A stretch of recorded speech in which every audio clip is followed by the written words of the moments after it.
Hello everyone, welcome back to our accounting lesson today.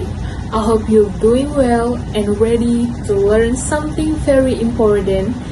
In this session, we're going to explore one of the most essential foundations in accounting, which is the general journal. This is a topic that every accounting student must master because it becomes the starting point of everything else you will learn in accounting cycle. Whenever a business buys some things, sells some things, receives money, pays money, borrow money, or earn revenue, every single activity must be recorded somewhere. And the very first place where all those activities are written is the general journal.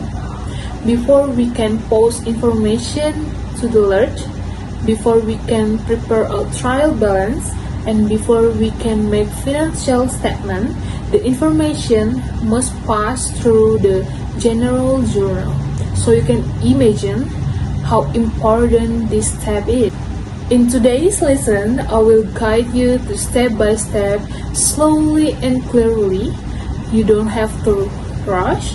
The most important thing is understanding the logic behind every journal entry. Once you understand the logic, you will find that accounting is not difficult at all. It becomes a very systematic process that makes perfect sense. Let's start by talking about the purpose and learning objective of this lesson. By the end of our time together, you should be able to understand what a general journal is and why business need it. You should be able to explain its function inside the accounting cycle. You will also learn to identify all the parts that make up a journal entry, because a complete entry must follow a certain structure. You will also learn the rules of debit and credit, which are the heart of accounting. And of course, you will practice recording simple business transaction using the correct format. Everything we do today will prepare you to understand the large trial balance and every truly financial statement. So let's start with the big question. What is a general journal? The general journal is a book or a digital record where all business transactions are recorded chronologically, meaning by date in the order they happen. Think of it like a diary of financial activity. Every time something happens, it must be written down immediately in the general journal so that the business has a complete history of its financial events. Why do we need to record transactions in a general journal?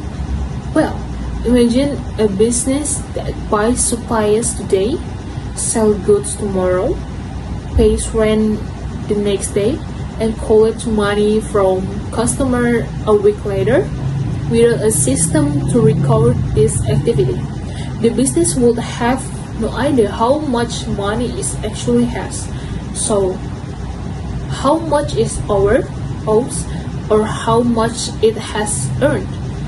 The general journal help ensure accuracy, accountability, and transparency. It prevents mistakes and help business make smart decisions based on reliable information. Now, before we can write anything in the journal, we need to understand the structure of general entry. Every complete journal entry must include several specific elements. The first is the date, which tells us when transaction occur. This is important because the order of transaction matter. We always want to know what happened first, second, and so on. The second part is account titles. There are the names of the account affected by the transaction. For example, in cash is receipt, the account title is cash. If the business buys equipment or supplies, those are also account titles. If the business has a debt, we use account payable. Account title help us understand exactly what changed in the business. The third and fourth parts are the debit amounts and credit amounts. These two must always be equal. For every debit, there must be a credit. This is what keeps the accounting equation balanced. Debits are written first, and credits are written on the next line, slightly indented. This indentation is a universal rule so that anyone reading the journal can immediately recognize which account was credited. Some systems also include reference number written in the ref column, but this is optional, especially when you still learn the basic. Now, before we can write a journal entry, we must understand what debit and credit actually mean. Many people get confused because they think debit means increase and credit means decrease, but that's not always true. Debit and credit simply show which side of the accounting equation is affected. Whether they increase or decrease depends on the type of account. Let's break it down. Debit increase asset, expense, and owner's drawings. This means if the business receives something refillable like cash, equipment, supplies, or other resources, we record a debit. If the business spends money on expense like rent or utilities, we also record a debit. On the other hand, credit increase liabilities, owner equity, and revenue. If the business borrows money, owns something, or buys on credit, we record a credit. When the owner invests money into the business, we record a credit. And when the business earns income, we credit the revenue account. So, whenever a transaction happens, our job is analyze which account increase or decrease, and then apply the debit and credit rule correctly.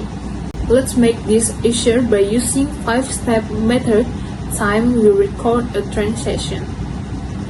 Step 1. Reading the transaction carefully. Understand what actually happened, don't rush. Step 2. Identify the account involved. Does it affect cash, supplies, equipment, owner capitals, account payable, or something else? Step 3. Determine whether each account increase or decrease. If the business revenue something, it's increase. If the business gives something away, decrease. If the business owes something, liability. Step 4. Apply the rules of debit and credit. Use the chart we discussed. Asset increase with debit, liabilities increase with credit, and so on. Step 5. Write the journal entry in the correct format. Write the debit account first, then the credit account indented below. Now, let's look at several examples to make sure everything is clear. Our first transaction is January 5. The owner invests 15 million into the business. What happened here? The business receives cash. Cash is an asset. When asset increase, we debit them, so cash is debited. What about the owner capital? The owner is adding money into the business, which increase owner equity. When equity increase, we credit it. So owner's capital is credited. The journal entry is become Debit is cash and credit is owner capital. Our second example, January 6, bond suppliers for 1,200,000 in cash. Supplies increase. Supplies are an asset, so we debit supplies. Cash decrease because we pay in cash. When asset decrease, we credit them, so cash is credited. The journal entry is debit supplies and credit cash. These entries show the business exchange cash for supplies. Our third example, January 8, bought equipment for 4,500,000 on credit. Equipment increase. Equipment is a asset, so we debit equipment because the business did not pay cash.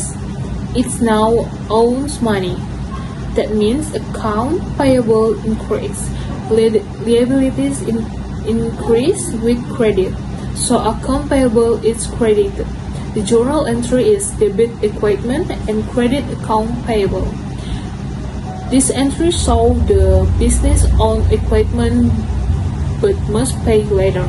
To summarize today's lesson, the general journal is the starting point of the accounting cycle. All financial events must be recorded chronologically and accurately in this place. A complete journal entry includes the dates, the account title, the debit and credit amounts. The debits and credit must follow specifically rules depending on the type of account. And finally, every transaction must be analyzed carefully through the 5-step method before being written in the journal. Thank you so much for learning with me today. I hope this session helped you feel more confident in understanding the general journal. Remember, the accounting is not about memorizing, it's about understanding the logic. Keep practicing, and I promise journal entry will become something you can do easily and confidently. So, see you in the next lesson.